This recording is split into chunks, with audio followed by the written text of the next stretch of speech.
Alright, so that's the tour of the garage. Now we're going to move on to the frame. So I'm going to have to take a quick pause and get some stuff set up because I do want to go over some safety precautions with you. Because if I don't, and some of you go out there and hurt yourself or get burnt by these caustic chemicals, you're going to be blaming me, even though we live in that type of society now where people can't read instructions and they whatever. So let me get set up, get everything moved inside, because as I showed you before, the frame is right here behind me. But these chemicals that we're going to use are very caustic. They're caustic to your skin and they're caustic to your respiratory system. And we are in a enclosed garage with zero ventilation. And you are going to want to use these chemicals outside. You're just going to want to. So stick around. And we'll cut, then come back, and we should be set up to go over the materials that we're going to use. So, cut! Alright, so here's the materials we're going to be using to strip the frame. I got some latex gloves here. Honest to God, I haven't read on this or any of these to see whether or not latex is okay to use. But make sure you ain't got a latex allergy. If you do, get you some non-latex gloves. If you don't trust those, just any old pair of gloves will work. Something that you just want to keep this stuff off your skin. Yesterday I used a standard putty knife, but since it's metal, I didn't like how it was gouging the frame. You're going to need some eye protection. You're going to need a type of bowl that is not plastic. So I used this glass bowl. I hope you guys can see this stuff. Linda's not here. So I used this glass dessert bowl that we got from one of the grocery stores from their deli when we bought some dessert. I tried using a regular brush, but once you use a brush and this stuff dries on it, it's done. So I picked up these from the hardware store for like 99 cents each. And while I was there, I happened to notice these plastic scrapers. So I picked them up. We'll give them a shot today as opposed to the metal. And then 3 products. This Clean Strip Aircraft Cleaner non-methylene chloride is what you're buying nowadays. A couple years ago, you could use this stuff and you could pour it on something. There's some videos on YouTube of people putting it on with a painter sponge. And these are painter sponges, stain sponges if you will. And it quite literally melted in front of him. And by the time he got done putting a swipe on, it was bubbling up like it was on fire. So I got this for $19 a quart at a local body shop, and they said, oh yeah, that'll do what you want. Well, it didn't. It got me where I wanted to be, but it took me about 3 applications of putting that on to get down to the metal with a lot of elbow grease and this metal scraper. So I was like, okay, there has to be a better way. So I did some research and I found this Rust-Oleum aircraft removal extra strength in the black, white, red can. Got to look for those colors because there's another one out there that is not as potent. I brought this stuff home. I was happy with it, but I was not happy with it. What made me real happy was spraying it onto the frame, waiting the 20 minutes, and by the time I had got a beer open and sat down to look at the frame, everything was bubbling off of it. It was coming, it was rising. I mean, it looked brown. It was just eating the rust off of it. I was like, ooh, this could be pretty good. But when I went to use it again, it clogged up. And there's like almost more than a half a can in there that I'll never get out. I tried cleaning the nozzle, that didn't work. Turned it upside down and air would come out, but when I turn it back up, it wouldn't come out. The other thing that I didn't like about the spray can was it sprayed like somebody blowing their nose. I guess if you were working on a flat surface like this, it might be pretty good. But when you're working on the frame of a motorcycle and the tube's 1 inch around and you're spraying from back here, it's really hard to keep it concentrated where you want it to be at. And if it doesn't get on the frame, it gets on the ground. And what gets on the ground is a waste of money. So this was like $14.99 a can at an auto body shop or a local auto parts store. But again, I only got about that much out of it before it became useless. So I went back today and I bought the same stuff. White, red, extra strength, extra strength. So what we're going to do is we're going to take one of these 99-cent brushes. We're going to paint this on and see if it gives me the same results that this did. I'll show you a picture of the frame in a minute once we get it outside.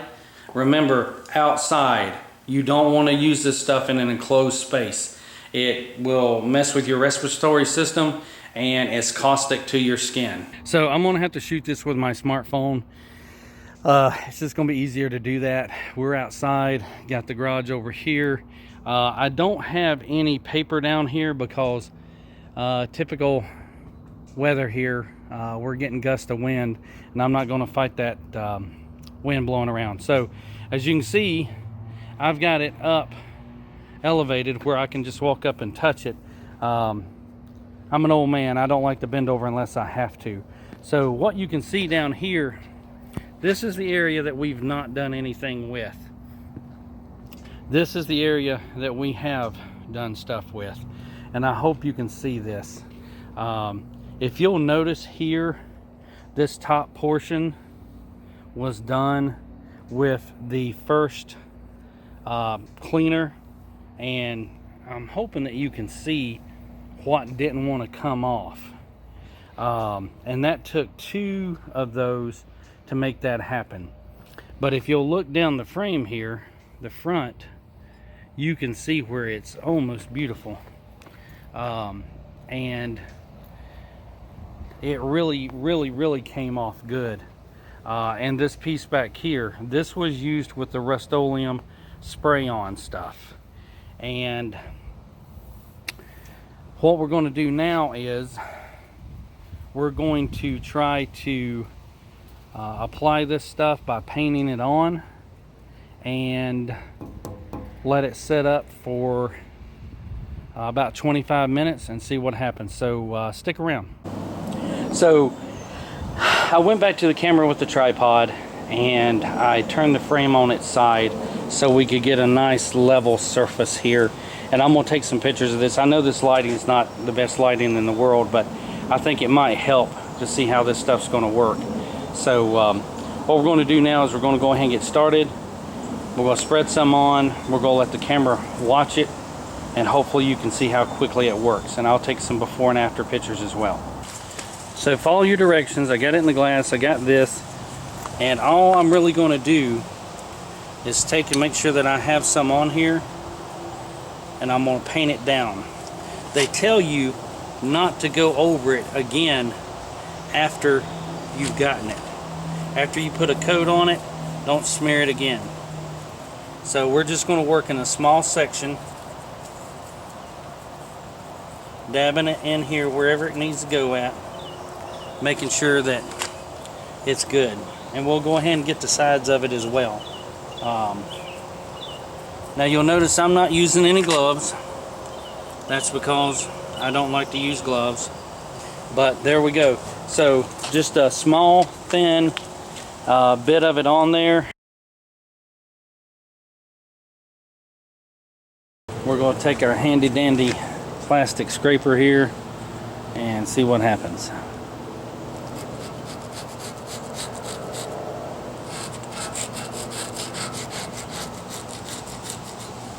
Can you see that? Pretty good. Now this was on here for like 20 minutes.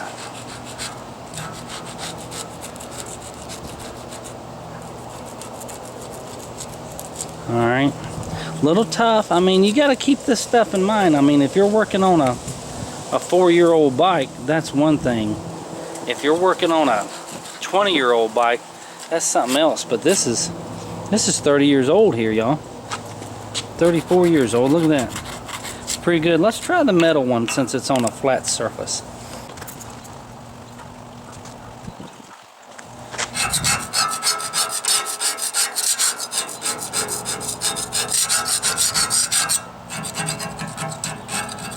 Yeah.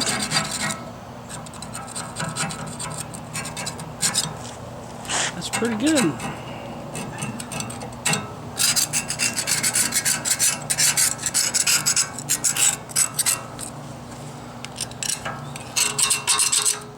Yeah, that's pretty good, you gotta admit.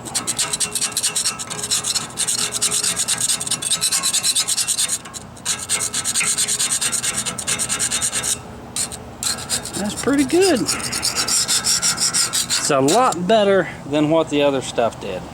So there you go. I mean, that was 20 minutes. Maybe a little bit more than 20 minutes because I was playing a little game. But you brush it on, you go over it.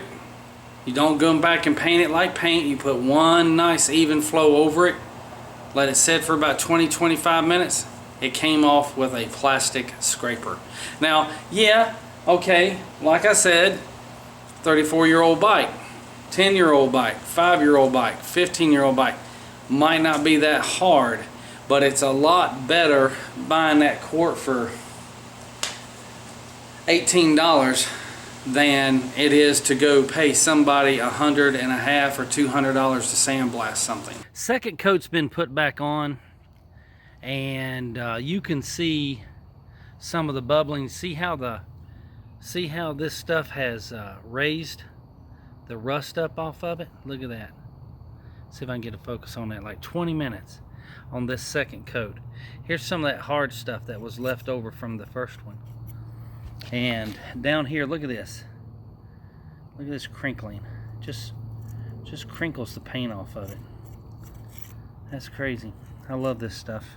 Here's some more. Look at it. Look at that. Just bubbled it. Look at that. Just bubbled it up. Look at that. So yeah, this was the second coat on the whole frame. And folks, like I said, don't expect instant wonders. Don't expect the genie out of the bottle. A lot of it's going to have to do, look at that. A lot of it's going to have to do with how old the frame is, how long the paint's been on there. And you're going to have to put a little elbow grease into it. I'm sure areas like this right here, I may have to end up taking a little bit of sandpaper too. No paint job. You ask any professional painter and they will tell you that 90% of a great paint job is preparation. 10% is actually shooting the paint. And by preparation, I mean getting all the old stuff off of it, getting all the rust off of it, wiping it down, getting it clean, putting a good primer on it, putting another good primer on it, sanding it, putting another primer on it if you need to, filling in the dents, sanding it. I'm telling you, 90% preparation. And like I said before, this frame is the base of this bike. Although you're not going to really be able to see a lot of it, it says something about you if you take care of your stuff. All right, so we're back. The frame has been stripped. Quite happy with it. I'm gonna do a little tidy up right here. I hate this video ran kind of long, but I wanted you to see what we used, how we went about doing it, and I just want to tell you this right now. Keep in mind, if you try this on your own, this did not happen quickly. Let me say that again. This did not happen quickly. I think I originally started removing paint on this frame Thursday afternoon. I tried the aircraft cleaner, the first round of aircraft cleaner that I showed you that I wasn't happy with. I think it started at about 2:30 in the afternoon. After 2 applications of that, waiting 20 to 30 minutes between applications, didn't see the results that I had seen done by the Rust-Oleum product. went Friday morning, started collecting items I needed for the weekend project. Came home Friday afternoon, grabbed the Rust-Oleum spray can that I bought, sprayed it on, and almost instantly I started seeing the paint bubble and ripple. Very happy, but then again, and the nozzle, yeah, I turned the can upside down and blew air out of the nozzle without product, like you clean the nozzle on a spray can. It still didn't work. I checked the nozzle, replaced the nozzle with another nozzle. That nozzle may have not have worked. Linda had a pretty good idea. She thought that the nozzle I borrowed off of a spray can might have not been thick enough for the product to pass up and out of the spray can. But in any case, I think it stopped up in the can somewhere. May have been something I did wrong. Didn't. But I went over the likes and dislikes earlier in the video, so I'm not going to go over that again. Went Saturday morning, Saturday afternoon, picked up the quart can of the Rust-Oleum extra strength. Came home. You'll see some footage. Linda was in there helping me with that. I was really happy with it. It didn't crinkle immediately like the Rust-Oleum spray can application did, but after 20 minutes of setting, it was nice and rippled, and I'll show you some pictures of that. Really happy with the turnout on it. I have the frame to my right on the lift. I think it turned out pretty good. I mean, wow, this is bare metal here. I mean, you can see a couple little spots here. You know, this is rust on the frame. There's nothing I can do about that because, well, it's not really rust, it's stained now, but that's where rust has actually eaten the original material. But, you know, keep in mind when you're doing these things, you can be as, I don't know what the word is I'm looking here for. You can spend as much time on this thing as you want to. But keep in mind, on most of your motorcycles, you're only going to have a couple of extremely visible areas. You're going to have from about the gas tank down to where the engine starts, the front part of the frame, some of the bottom, and then typically the back of it. The rest of all this is going to be hid by the motor and the transmission, the oil pan, the gas tank, the seat, and the fenders. The neck up here, that's kind of visible if people want to get way up in your business and take a look at it.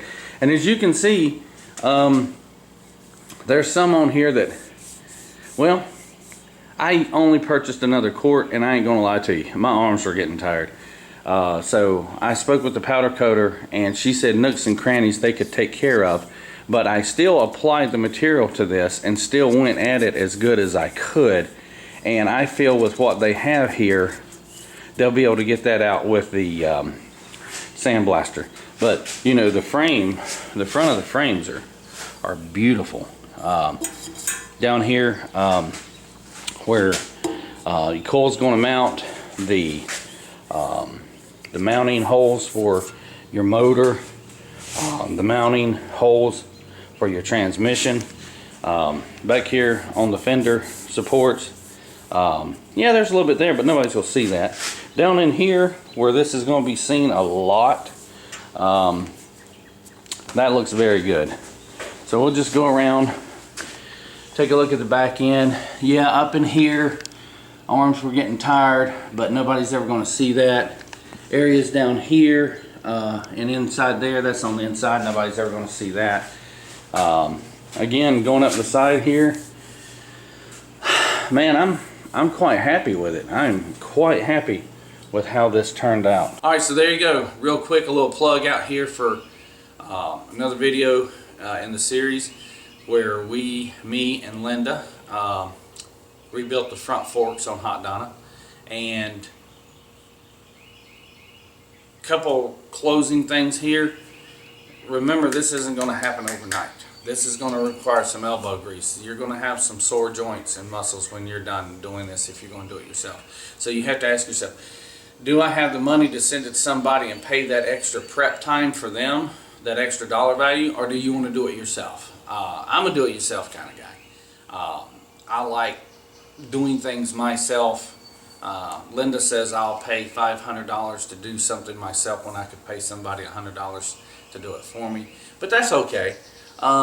You know, it allows me an opportunity to create these videos, put them out there for you, and maybe save you a little money and a little time.